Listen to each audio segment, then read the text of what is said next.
প্রিয় শিক্ষার্থীরা, আসসালামু আলাইকুম। আমি কবির অ্যাকাউন্টিং হোমের পক্ষ থেকে তোমাদের সামনে আরেকটি নতুন ভিডিও নিয়ে হাজির হয়েছি। আজকে নবম দশম শ্রেণীর হিসাব বিজ্ঞানের একাদশ অধ্যায়ের অনুশীলনীর 5 নম্বর অঙ্কের সমাধান এখানে দেখানো হবে। শিক্ষার্থীরা, আমি 5 নম্বর অঙ্কটি পড়ে শোনাচ্ছি। আশরাফ অ্যান্ড কোম এর 2017 সালের 1 জানুয়ারি হতে 31 মার্চ পর্যন্ত সময়ের ইট তৈরি ও বিক্রয় সংক্রান্ত তথ্যাদি নিম্নরূপ। জানুয়ারি, ফেব্রুয়ারি, মার্চ, এইখানে যত তথ্য দেয়া আছে সব 3 মাসের তথ্য। প্রথমে মাটি ক্রয় 1,60,000 টাকা, এটা প্রত্যক্ষ কাঁচামাল। মাটি বহন খরচ 3 লক্ষ টাকা, এটা মাটি ক্রয়ের সাথে সম্পর্ক। জ্বালানি খরচ 2 লক্ষ টাকা। জ্বালানি খরচ নিয়ে আমার একটু কথা আছে। আমরা অন্যান্য অঙ্কের ক্ষেত্রে জ্বালানি খরচ সবসময় কারখানা ও পরিব্যয়ের মধ্যে দেখাবো, তবে এই ইট তৈরির ক্ষেত্রে আমরা জ্বালানি খরচ বা কাঠ বা কয়লা খরচটাকে মানে অন্যান্য প্রত্যক্ষ ব্যয় হিসেবে অবশ্যই মুখ্য ব্যয়ের মধ্যে অন্তর্ভুক্ত করব। শ্রমিকের মজুরি 1,40,000 টাকা, এটা প্রত্যক্ষ মজুরি। ইট খোলার ভাড়া ও বিদ্যুৎ খরচ প্রতি মাসে 10,000 টাকা। মাটি ছানা খরচ 20,000 টাকা, এটা কারখানা পরিবারের মধ্যে আসবে। অফিসের ভাড়া প্রতি মাসে 12,000 টাকা। যাতায়াত ও টেলিফোন, এই সম্পর্কে যেহেতু কিছু বলা নেই, তাই যাতায়াত ও টেলিফোন খরচটাকে অবশ্যই আমরা অফিস ও পরিবারের মধ্যে দেখাবো। বিজ্ঞাপন খরচ 40,000 টাকা, এটা বিক্রয় পরিব্যয়। বিক্রয় কর্মীর বেতন 60,000 টাকা। বিক্রয় 2 লক্ষ ইট, টোটাল টাকা 16 লক্ষ টাকা। ইট তৈরি ইটের প্রারম্ভিক মজুত এখানে 50,000 ইট, 2,50,000 টাকা, এবং ইট তৈরি ইটের সমাপনী মজুত 60,000 ইট, এখানে মোট 2,43,000 টাকা। শিক্ষার্থীরা, প্রথম যে সমাধান তারা জানতে চাচ্ছে উপযুক্ত তথ্য হতে উৎপাদিত ইটের পরিমাণ নির্ণয় করো। উৎপাদিত ইটের পরিমাণ, তাহলে আমি সমাধানটা দেখিয়ে তারপরে এটা নিয়ে আলোচনা করব।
শিক্ষার্থীরা দেখতে পাচ্ছ এখানে উৎপাদিত ইটের পরিমাণটা বের করতে বলেছে। এখন উৎপাদিত ইটের পরিমাণটা বের করতে গেলে আমাকে হয় বিক্রি করা হয়েছে সেই ইটের পরিমাণটা আমাকে আগে লিখতে হবে, অথবা সমাপনী মজুত, এইটা আমাকে আগে লিখতে হবে। সমাপনী মজুতটা আমি এখানে আগে লিখলাম। এখানে ইটের পরিমাণ এখানে 60,000, দেখতে পাচ্ছ যে তৈরি ইটের সমাপনী মজুত এখানে 60,000 ইট দেয়া আছে, এবং তার সাথে বিক্রয়, অর্থাৎ যে ইটটা বিক্রি করা হলো তার টোটাল টাকা হয়তো 16 লক্ষ টাকা, কিন্তু ইটের পরিমাণ ছিল 2 লক্ষ, যোগফল 2,60,000। এখান থেকে প্রারম্ভিক মজুতটা বাদ দিতে হবে। আমাদের মনে প্রশ্ন আসতে পারে, এখানে তো প্রারম্ভিক মজুতটা আগে বসানোর কথা আর সমাপনী মজুতটা বাদ দেওয়ার কথা। আসলে এখানে আমাকে উৎপাদিত ইটের পরিমাণটা কিন্তু বের করতে বলছে, বিক্রয়কৃত ইটের পরিমাণটা কিন্তু বের করতে বলে নাই। মানে কতটুকু ইট বিক্রি করা হলো, যদি প্রশ্নে এটা আমাকে জানতে চাইতো তাহলে আমি এখানে প্রারম্ভিক মজুতটা আগে দিতাম, দেওয়ার পরে বিক্রয়কৃত ইটটা যোগ করতাম এবং সেখান থেকে সমাপনী মজুরটা বাদ দিতাম। কিন্তু এখানে উৎপাদিত ইটের পরিমাণটা যেহেতু বের করতে বসতে, সুতরাং এই যে প্রারম্ভিক যে মজুরটা এটা কিন্তু আগের হিসাবকালে, এইটা কিন্তু এই হিসাবকালে তৈরি করা হয় নাই বা উৎপাদন করা হয় নাই, যার ফলে সমাপনী মজুদ এবং বিক্রয় এই দুটো আমাকে যোগ করার পরে যেটা আগের বছরের উৎপাদিত ইট সেটা আমাকে মানে প্রারম্ভিক মজুরটা বাদ দিলে আমার এই হিসাবকালের যে উৎপাদিত ইটের পরিমাণ 2,10,000 একক। এটা কিন্তু টাকা না, যে পরিমাণ একক। দেখতে পাচ্ছ এখানে টাকার কথা বলা নেই, এই হিসাবকালের মধ্যে এখানে 2,10,000 ইট তৈরি করা হয়েছে।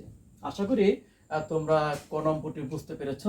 এখন আমরা খ নম্বরে চলে যাব, যে আশরাফ অ্যান্ড কোং এর একটি ত্রৈমাসিক উৎপাদন ব্যয় বিবরণী এখানে প্রস্তুত করো। এখন ইট তৈরি করতে গেলে আমার কাঁচামালের যে ব্যাপারটা, প্রারম্ভিক মজুদ থাকে, তারপরে সমাপনী মজুদ থাকে এবং নতুন করে কাঁচামাল ক্রয় করা হয়। এখানে শুধুমাত্র কাঁচামাল ক্রয়টি বলা আছে মাটি ক্রয়। এই মাটি ক্রয়টা আমাকে এখানে দেখাতে হবে এবং মাটি ক্রয়ের সাথে সম্পর্ক মাটির বহন খরচ।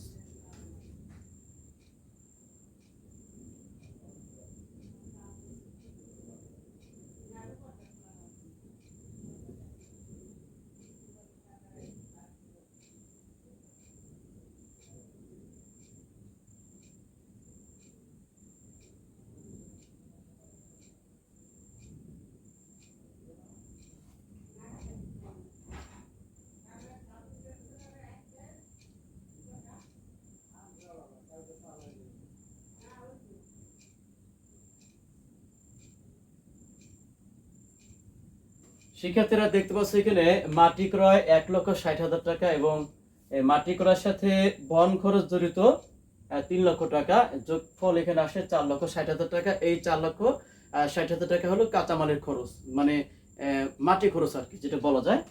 আমরা লিখলাম এখানে কাঁচামালের খরচ।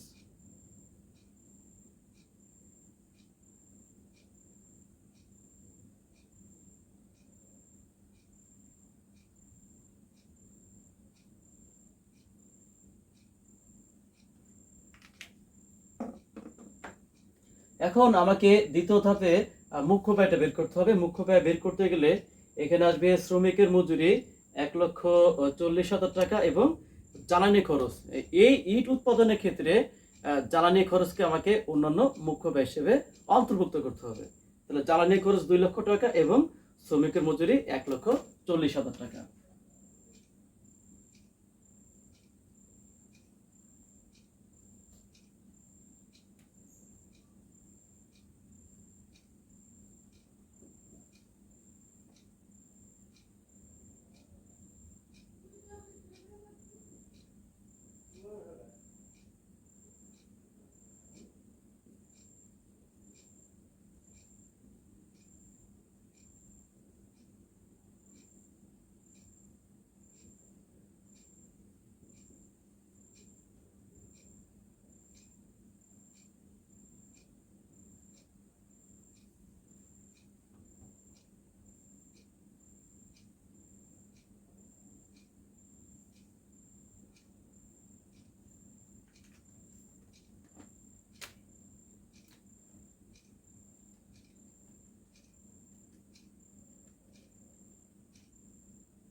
শিক্ষার্থীরা জ্বালানি খরচ এখানে 2 লক্ষ টাকা, শ্রমিকের মজুরি 1,40,000, মোট 3,40,000।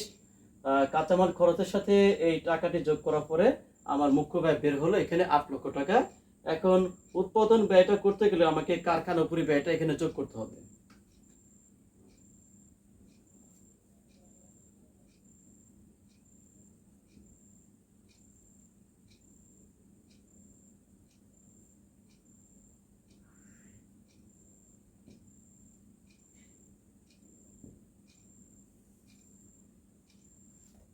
দেখতে পাচ্ছ এখানে কারখানা উপরি ব্যয় হিসেবে দেওয়া আছে ইট খোলার ভাড়া ও বিদ্যুৎ খরচ প্রতি মাসে। এখন প্রতি মাসে 10,000 টাকা, আর এই অঙ্কের মানে হিসাবকালটা কিন্তু 3 মাস, তার মানে 3 মাসে তাকে এই খাতে খরচ করতে হয়েছে 30,000 টাকা। এই ইট খোলার ভাড়া ও বিদ্যুৎ খরচ এখানে 3 মাসে খরচ হবে 30,000 টাকা।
তো এখানে কারখানা উপরিব্যয় এখানে আছে টোটালি 50,000 টাকা, যোগ করার পরে এখানে বের হয়েছে 8,50,000 টাকা। এটা হলো আমাদের উৎপাদন ব্যয়। শিক্ষার্থীরা তাহলে খ নম্বরের সমাধানটা আমরা জানতে পারলাম। এখন গ নম্বরে আমাকে বলছে উৎপাদিত ইটের ব্যয় 8,50,000 টাকা ধরে এই নিট মুনাফা বের করতে হবে। এখন উৎপাদিত ইটের ব্যয় যেহেতু দেয়া আছে, তাহলে আমাকে তারপরে যে ধাপটা, আমাকে আগে বিক্রিত পণ্যের ব্যয়টা বের করতে হবে। বিক্রিত পণ্যের ব্যয়টা বের করার পরে তারপরে আমি এখানে নিট মুনাফা বা ক্ষতিটা সহজেই বের করতে পারবো। তো আমরা এই গ নম্বরের সমাধানের দিকে চলে যাচ্ছি।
শিক্ষার্থীরা আমরা এখানে বিক্রেত পণ্যের ব্যয়টি এখানে বের করলাম।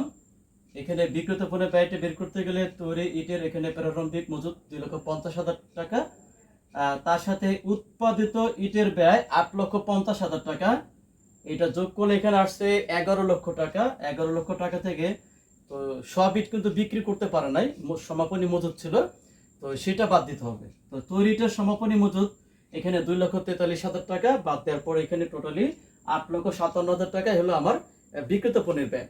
এখন আমাকে নিট মুনাফা বা ক্ষতি যেটা হোক না কেন আমাকে সেটা বের করতে হবে।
শিক্ষার্থীরা আমরা এখন এই 16 লক্ষ টাকা থেকে 8,57,000 টাকা বাদ দিব। বাদ দেওয়ার পর 7,43,000 টাকা আমাদের মোট মুনাফা।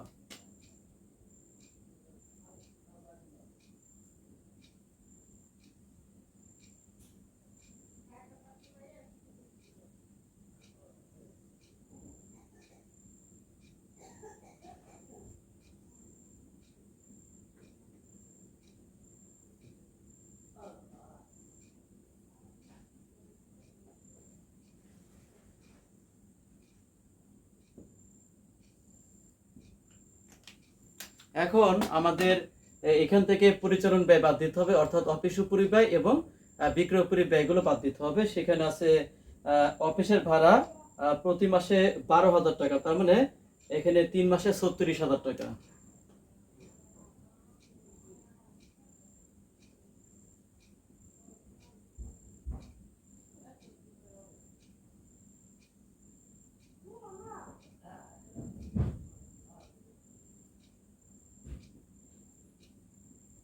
অফিস ভাড়া এখানে 36,000 টাকা। তারপরে বিজ্ঞাপন খরচ এখানে যাতায়াত ও টেলিফোন খরচ 14,000 টাকা।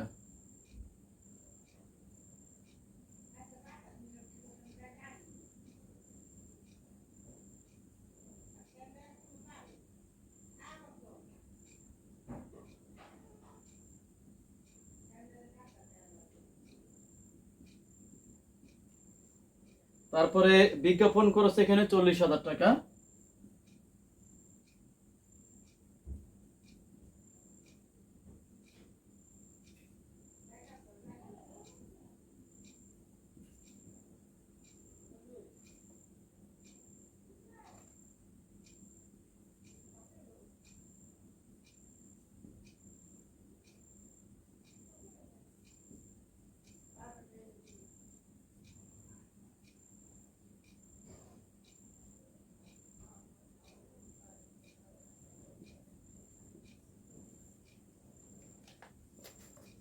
বিক্রয় কর্মীর বেতন এখানে 60,000 টাকা। এটা কিন্তু অফিস সংক্রান্ত খরচ।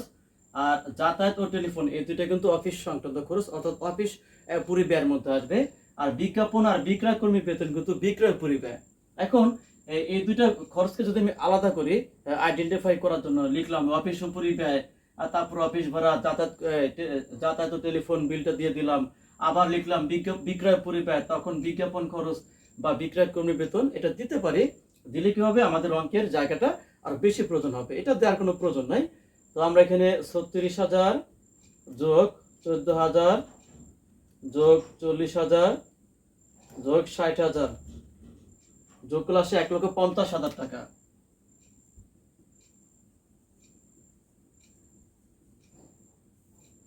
আর 7,43,000 টাকা থেকে মাইনাস 1,50,000, 5,93,000 টাকা।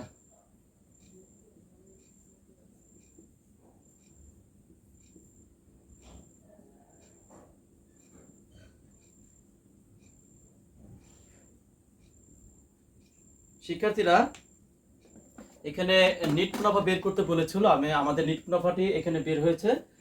আশা করি তোমরা অঙ্কটি বুঝতে পেরেছো ইনশাল্লাহ। আমি আগামীতে এই অধ্যায়ের অন্যান্য অঙ্কের উপর নতুন ভিডিও নিয়ে হাজির হব। সে পর্যন্ত তোমরা সবাই ভালো থাকো। আল্লাহ হাফেজ।